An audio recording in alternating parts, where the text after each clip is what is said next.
Assalamualaikum warahmatullahi wabarakatuh. Perkenalkan, kami dari kelompok 7 mata kuliah evaluasi pendidikan akan mempresentasikan sebuah materi terkait tentang 3 tes, yaitu tes kognitif, afektif, dan psikomotorik. Sebelumnya, izinkan kami memperkenalkan nama terlebih dahulu, yaitu saya sendiri Fajar Malik Agus Karim. Setelah itu ada rekan saya Tiano Pitasari, dan satu lagi adalah Herdina Eki Oktavianti.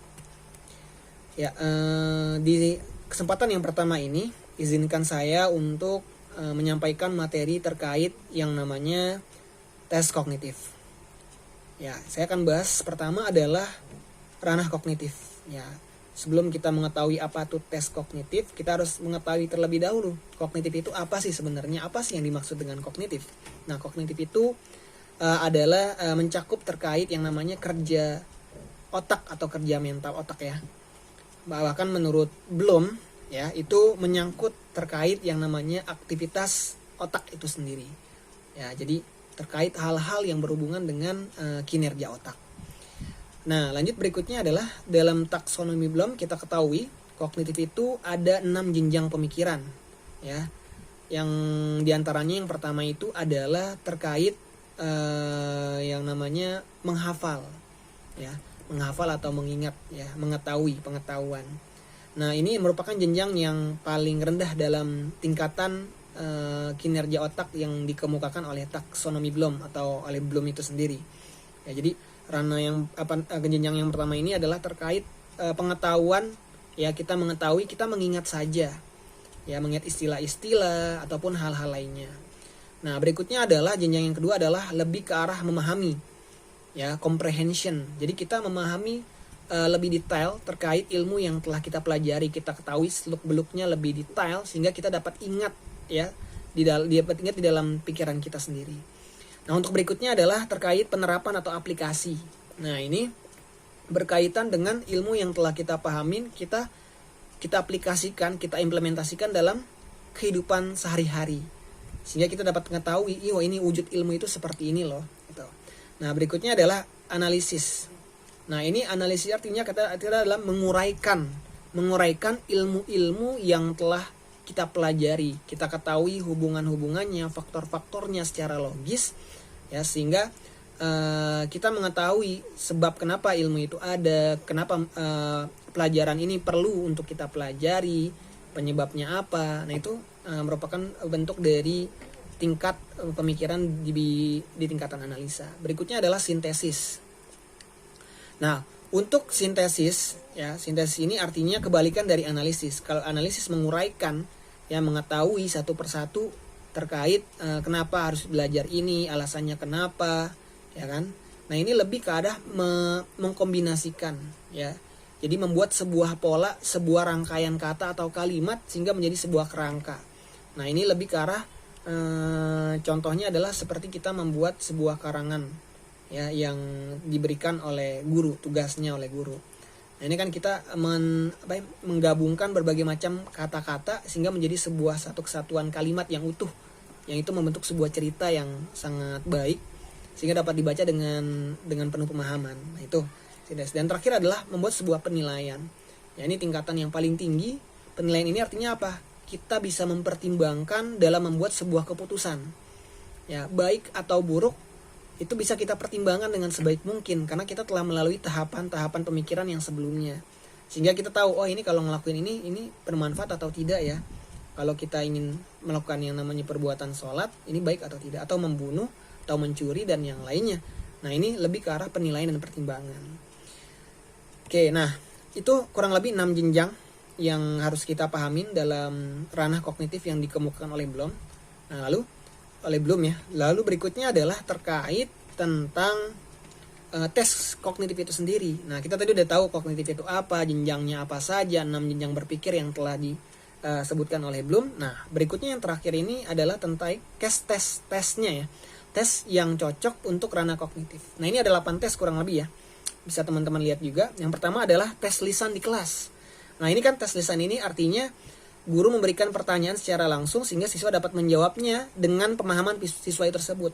Baik itu dari kombinasi dia mengingat, dia memahami, dan sehingga dia menjabarkan jawaban lisan itu dengan sebaik mungkin. Nah, ini kan mengolah kinerja otaknya. Dia berpikir secara sebaik mungkin sehingga ini dapat berkembang. Berikutnya adalah bentuk pilihan ganda. Nah ini sering ya, PG kita sebutnya ya. Nah ini juga sama ya kan, guru memberikan soal ya, paket-paket soal, selembaran-lembaran soal, lalu di situ ada pertanyaan, ada pilihan ganda. Nah kita memilih. Nah ini ranah penilaian ya, dia mempertimbangkan mana jawaban yang tepat. Dari mulai dia mengingatnya, memahaminya, ya sehingga dia dapat mempertimbangkan mana yang tepat yang pernah dia pelajarin, ya kan? Dan itu sesuai jawabannya pas. Nah ini kan dia akan merangsang otaknya untuk bisa berpikir secara tepat terkait jawaban yang dia kira itu benar. Nah berikutnya itu adalah uraian objektif. Nah uraian ini lebih kepada seperti ilmu-ilmu eksak ya. Ini soal-soal yang ada di ilmu-ilmu eksak ya, matematika dan IPA, yang dimana jawabannya itu udah pasti, itu nggak bisa beda. Cuman tahapan menjawab soalnya itu kan rumus-rumus yang dijabarkan itu mungkin berbeda. Nah itu dia uraiannya objektif ya, artinya bukan subjektif tapi objektif, umum. Itu memang diketahui jawabannya oleh banyak orang dan nggak mungkin beda bahasanya gitu ya. Nah cuman tahapannya itu yang dinilai akan berbeda, rumus-rumusnya mungkin ada yang berbeda, ada yang stepnya ada yang kurang, atau ada menggunakan rumus yang lain. Nah itu yang berbeda mungkin pilihannya. Dan ini akan merangsang untuk bisa membuat sebuah pola ya kan, membuat mensintesis jawaban yang tepat. Nah berikutnya adalah uraian non objektif. Berarti kan tes yang bersifatnya subjektif. Nah ini biasanya tes-tes seperti esai ya kan. Esai itu kan lebih mengarah kepada opini, argumentasi terhadap soal atau masalah yang diberikan, sehingga dia bisa memberikan sebuah pendapat yang pas didasarkan oleh ilmu-ilmu atau pengetahuan yang telah dia pelajari. Nah itu. Nah terus yang berikutnya adalah tadi non objektif sudah.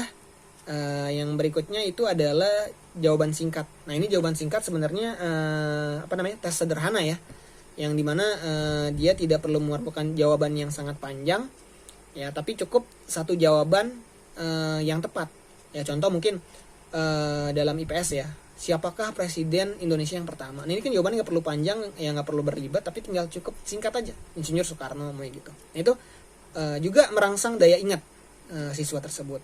Nah ini sangat baik banget untuk pemikiran siswa tersebut. Nah berikutnya adalah tes menjodohkan. Nah ini membuat sebuah membuat analogi atau melatih logika anak tersebut. Contoh ya, kalau dalam tes menjodohkan mungkin sini ada gambar rumput dan juga wortel, di sini ada binatang sapi dan kelinci. Nah ini kan siswa ketika melihat ini dia kan harus menjodohkan. Nah dia kan berpikir dulu kira-kira apa nih yang cocok, hubungannya apa? Apakah makanannya atau hubungannya terkait tentang apa yang dihasilkan oleh hewan tersebut ya, atau mungkin bisa jadi hal lainnya gitu. Nah cuma kalau kita lihat kan kita kan berpikir ini kalau ini rumput ini berarti ini makanannya. Kayak sapi makanannya apa? Rumput. Nah dijodohkan lah. Kelinci makanannya adalah wortel, maka dia akan jodohkan antara kelinci dengan wortel tersebut. Nah itu jadi dia akan merangsang logika berpikirnya, analoginya secara tepat tanpa ada sisipan clue ya, tapi dia akan berpikir mana nih yang tepat gitu. Nah itu bentuk menjodohkan. Nah yang berikutnya adalah terkait unjuk kerja atau performance. Nah ini lebih ke arah praktek ya, praktek dalam menerapkan ilmu yang telah dipelajari ya. Jadi ini merangsang cara berpikirnya untuk melakukan suatu hal. Nah ini sangat baik untuk mata pelajaran yang bersifat praktek ya, mungkin itu agama. Kalau dulu SMP mungkin kita ada tata boga, ada TIK dan lain-lain sebagainya. Dan yang terakhir adalah portofolio. Nah ini lembar kerja sendiri yang dibuat oleh siswa di rumah biasanya. Ini berupa hasil karya-karya yang dia lakukan, apapun itu ya, karya kerajinan tangan. Tapi bisa juga berbentuk dalam bentuk soal ya, kan ada soal portofolio. Nah itu siswa menjawabnya sesuai dengan kadar kemampuan kognitifnya. Nah sehingga itu akan merangsang kognitif siswa tersebut. Nah itu kurang lebih ya terkait ranah kognitif yang bisa saya sampaikan. Untuk berikutnya akan disampaikan oleh rekan saya, yaitu Tia Novitasari. Oke, terima kasih. Terima kasih Fajar yang sudah menjelaskan tentang tes kognitif. Materi selanjutnya akan disampaikan oleh saya, Tia Novitasari, mengenai tes afektif. Tes afektif atau ranah afektif merupakan ranah yang berkaitan dengan sikap dan nilai. Ranah afektif itu mencakup watak perilaku seperti perasaan, minat, sikap, emosi, dan nilai. Bahkan beberapa pakar mengatakan bahwa sikap seseorang itu dapat diramalkan perubahannya. apabila seseorang itu telah memiliki kekuasaan kognitif. Adapun ciri-ciri hasil belajar afektif terdapat pada peserta didik, yaitu dilihat dari tingkah lakunya. Ranah afektif ini memiliki 5 jenjang. Yang pertama adalah ada receiving atau attending. Menerima atau memperhatikan adalah kepekaan seseorang dalam menerima rangsangan, stimulus dari luar yang datang kepada dirinya dalam bentuk masalah, situasi, gejala, dan lain-lain. Contohnya itu sering mendengarkan musik, senang membaca puisi, senang menyanyikan lagu. Dan jenjang kedua adalah responding, menanggapi, mengandung arti adanya partisipasi aktif. Jadi, kemampuan menanggapi adalah kemampuan yang dimiliki oleh seseorang untuk mengikut sertakan dirinya secara aktif dalam fenomena tertentu dan membuat reaksi terhadapnya salah satu cara. Contoh dari responding ini yaitu mentaati aturan, mengerjakan tugas, menanggapi pendapat. Dan yang ketiga adalah valuing atau menilai atau menghargai. Menilai atau menghargai artinya itu memberikan nilai atau memberikan penghargaan terhadap suatu kegiatan atau objek. Sehingga apabila kegiatan itu tidak dikerjakan, dirasakan akan membawa kerugian penyesalan.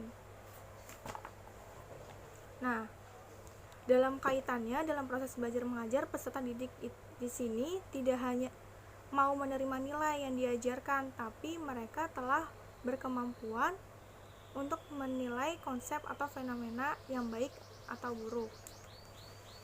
Contoh dari valuing ini adalah menghargai peran, mengapresiasi seni, menunjukkan perhatian.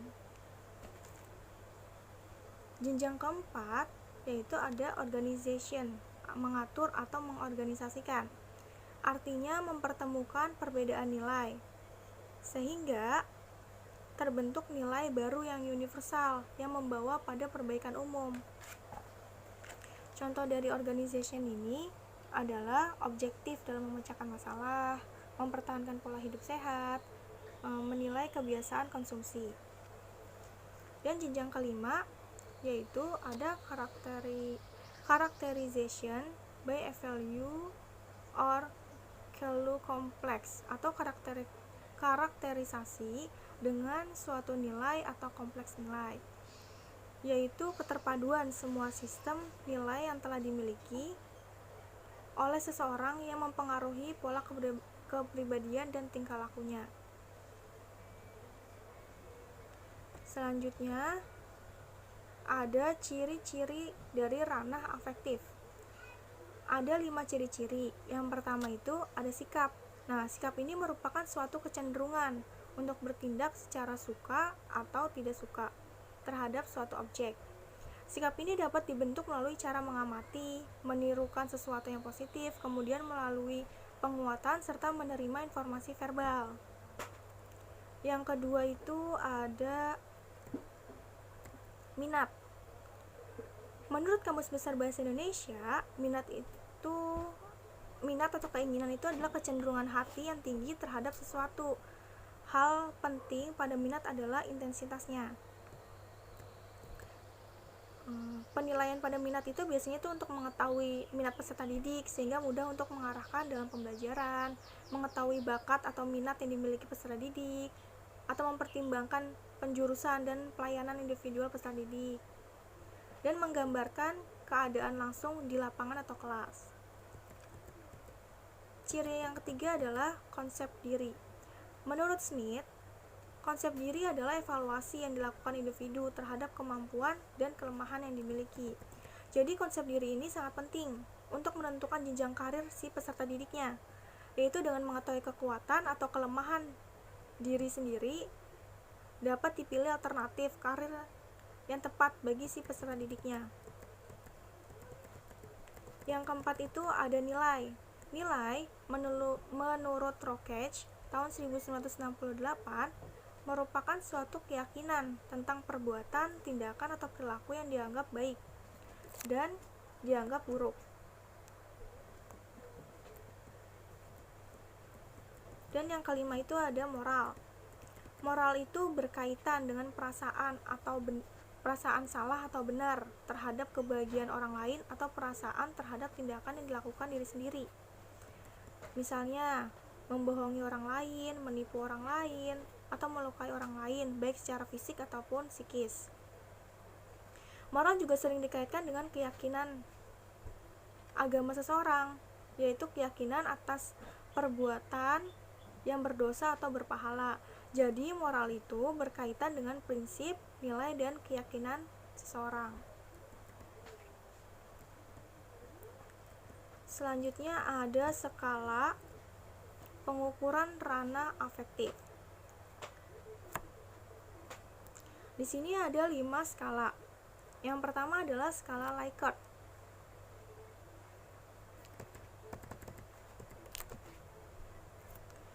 Skala Likert ini digunakan untuk mengukur sikap, pendapat, persepsi seseorang atau sekelompok orang tentang fenomena sosial. Nah, dalam penelitian, fenomena sosial ini telah ditetapkan secara spesifik oleh peneliti, yang selanjutnya disebut sebagai variabel penelitian. Nah, dengan skala Likert ini, maka variabel yang akan diukur dijabarkan menjadi indikator variabel.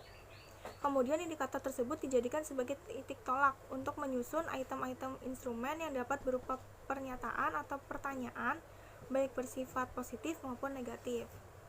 Serta jawaban setiap item instrumen yang menggunakan skala Likert mempunyai gradasi dari sangat positif sampai sangat negatif. Contohnya ini adalah seperti tabel, yaitu pernyataan dan jawaban. Yang pertama, kita harus menjaga kebersihan. Ya, sangat setuju. Dan yang kedua ada kita harus mematuhi peraturan. Setuju. SS, SRS, TS, dan STSS itu merupakan jawabannya. Sangat setuju, tidak setuju, setuju, sangat tidak setuju, dan ragu-ragu.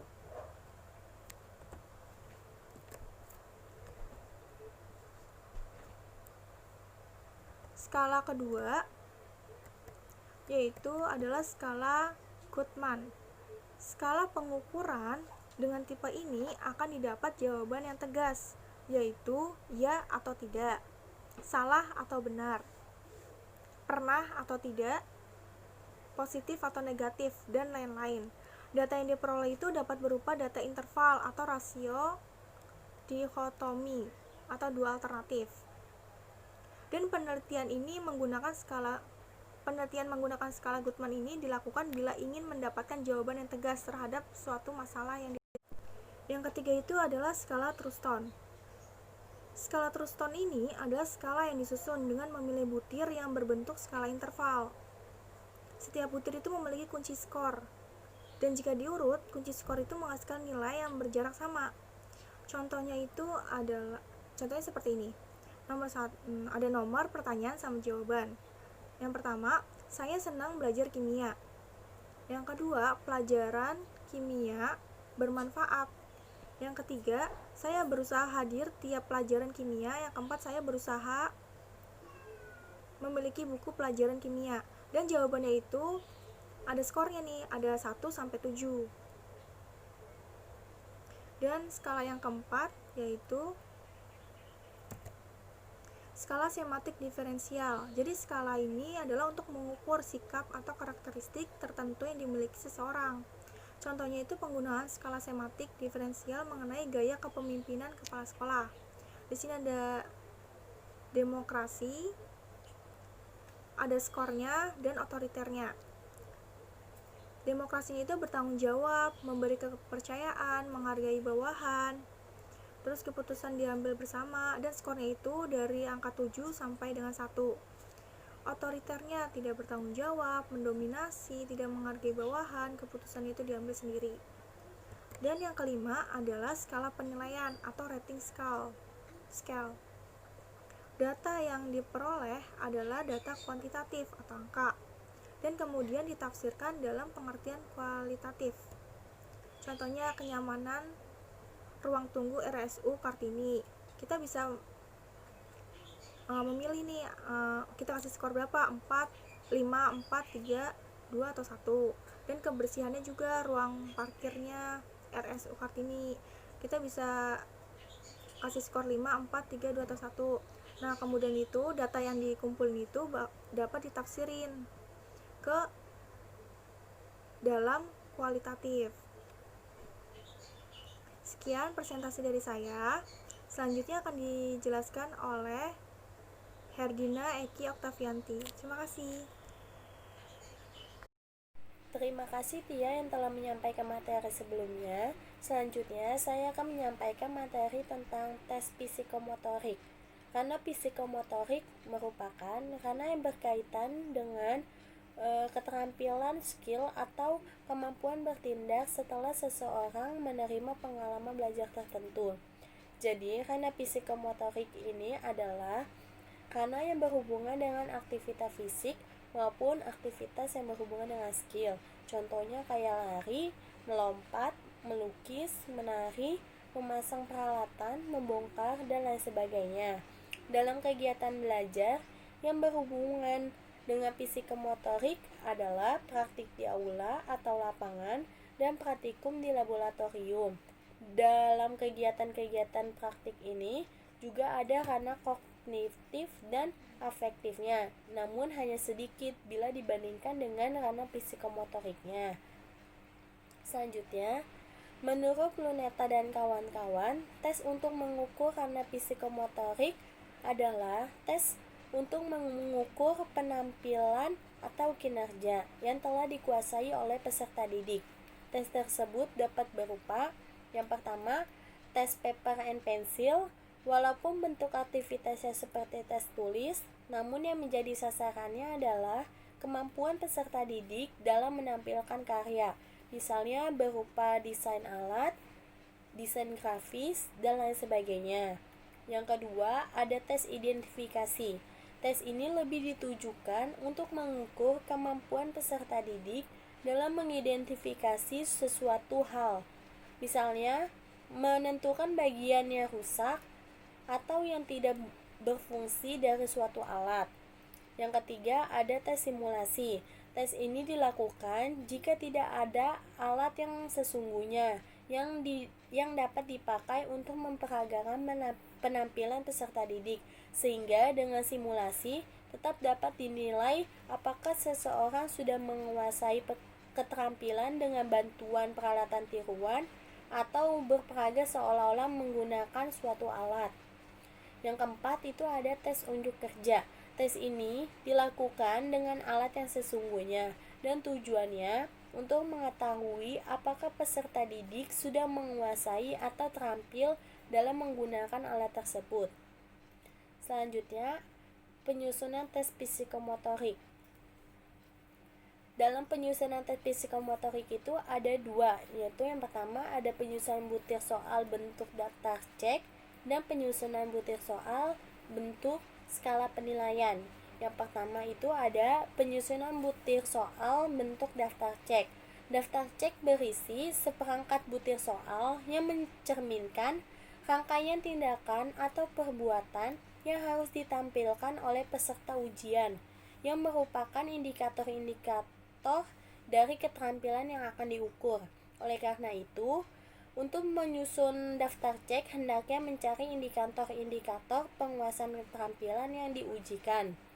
Susunlah indikator-indikator tersebut sesuai dengan urutan penampilannya. Kemudian, lakukan pengamatan terhadap subjek yang dinilai untuk melihat permunculan indikator-indikator yang dimaksud. Jika indikator tersebut muncul, maka diberi tanda checklist atau ditulis kata ya pada tempat yang telah disediakan. Misalnya, seorang guru akan melakukan pengukuran terhadap keterampilan peserta didik menggunakan termometer badan. Untuk itu, dicari indikator-indikator apa saja yang menunjukkan peserta didik terampil menggunakan termometer tersebut. Misalnya, indikatornya sebagai berikut. Yang pertama, cara mengeluarkan termometer dari tempatnya. Yang kedua, cara menurunkan posisi air raksa serendah-rendahnya. Yang ketiga, cara memasang termometer pada tubuh orang yang diukur suhunya. Yang keempat, lama waktu pemasangan termometer pada tubuh orang yang diukur suhunya. Yang kelima, cara mengambil termometer dari tubuh orang yang diukur suhunya. Yang selanjutnya, cara membaca tinggi air raksa dalam pipa kapiler termometernya. Jadi, dari contoh di atas, peserta didik dinyatakan terampil dalam hal tersebut jika ia mampu melakukan urutan kegiatan tersebut dengan benar. Setelah diperoleh indikator-indikatornya, kemudian disusun butir soalnya dalam bentuk daftar cek seperti berikut. Di sini ada contohnya, misalnya beri tanda checklist atau O untuk setiap penampilan yang benar dari setiap tindakan yang dilakukan peserta didik seperti yang diuraikan di bawah ini. Yang pertama, mengeluarkan termometer dari tempatnya dengan memegang ujung yang berisi air raksa sampai seterusnya. Jadi, jika karakter butir-butir mengandung uraian atau penanya tentang karena pembuatan yang sudah pasti, tinggal perbuatan itu muncul atau tidak. Jadi, dalam butiran soal daftar cek ini, peserta didik itu harus melaksanakan atau melakukan yang diperintahkan sesuai dengan daftar kerja yang ada di daftar cek tersebut. Selanjutnya, penyusunan butir soal bentuk skala penilaian. Pada prinsipnya, penyusunan skala penilaian tidak berbeda dengan penyusunan daftar cek, yaitu mencari indikator-indikator yang mencerminkan keterampilan yang akan diukur. Yang berbedanya adalah cara penyajiannya. Dalam skala penilaian, setelah diperoleh indikator-indikator keterampilan, selanjutnya ditentukan skala penilaian untuk setiap indikatornya. Misalnya, skala 5 jika suatu indikator dikerjakan dengan sangat tepat, skala 4 jika tepat, skala 3 jika agak tepat, skala 2 jika tidak tepat, skala 1 jika sangat tidak tepat. Kembali pada contoh awal yang tadi yang mengukur termometer badan. Jadi di sini ada contoh butir soal dalam skala penilaian. Di sini ada lingkari angka 5 jika sangat tepat, angka 4 jika tepat, angka 3 jika agak tepat, angka 2 jika tidak tepat, dan angka 1 jika sangat tidak tepat untuk setiap tindakan di bawah ini. Jadi, pada prinsipnya dalam penilaian menggunakan skala penilaian ada tingkatan penampilan untuk setiap indikatornya, seperti pada contoh, yakni dari skala 1 sampai 5. Dengan demikian, penilai yang manapun akan dengan tepat dapat menilai karena sudah ada kriteria untuk menilai kesesuaian. Apakah peserta didik itu sesuai dengan yang dilakukannya atau tidak. Terus kriteria setiap skala untuk setiap butir atau langkah juga harus sudah dihafal oleh penilai. Jadi jika dilakukan penilaian oleh banyak orang, maka ada keseragaman antara penilaian, tidak hanya cuma satu nilai saja. Selanjutnya, ada teknik penskoran tes psikomotorik. Dari contoh pengukuran suhu badan atau termometer badan menggunakan skala penilaian, ada 6 butir soal yang dipakai untuk mengukur kemampuan peserta didik. Jika seorang peserta didik mendapatkan penilaian sebagai berikut. Yang pertama, butir 1 mendapatkan skor 5, butir 2 mendapatkan skor 4, butir 3 mendapatkan skor 4, butir 4 mendapatkan skor 3, butir 5 mendapatkan skor 3, dan butir 6 mendapatkan skor 3. Maka total yang diperoleh peserta didik tersebut yaitu mendapatkan 22 poin. Jadi seorang peserta didik yang gagal akan memperoleh nilai 6, dan yang berhasil melakukan dengan sempurna akan melakukan skor 30. Maka median skornya adalah 15. Jika dibagi menjadi 4 kategori, maka yang memperoleh nilai 6-12 itu termasuk gagal, 13-18 kurang berhasil. Yang 19-24 berhasil. 25-30 sangat berhasil. Dengan demikian, peserta didik dengan skor 22 tadi yang di atas dapat dinyatakan sudah berhasil, tetapi belum sempurna atau belum sepenuhnya baik jika sifat keterampilannya adalah absolut. Maka setiap butir harus dicapai dengan sempurna atau skala 5. Dengan demikian, hanya peserta didik yang memperoleh skor total 30 yang berhasil dan dengan kategori sempurna. Sekian dari kelompok 7, kurang lebihnya mohon maaf. Jika ingin bertanya bisa menghubungi saya, Fajar ataupun Tia melalui WA. Sekian, wassalamualaikum warahmatullahi wabarakatuh.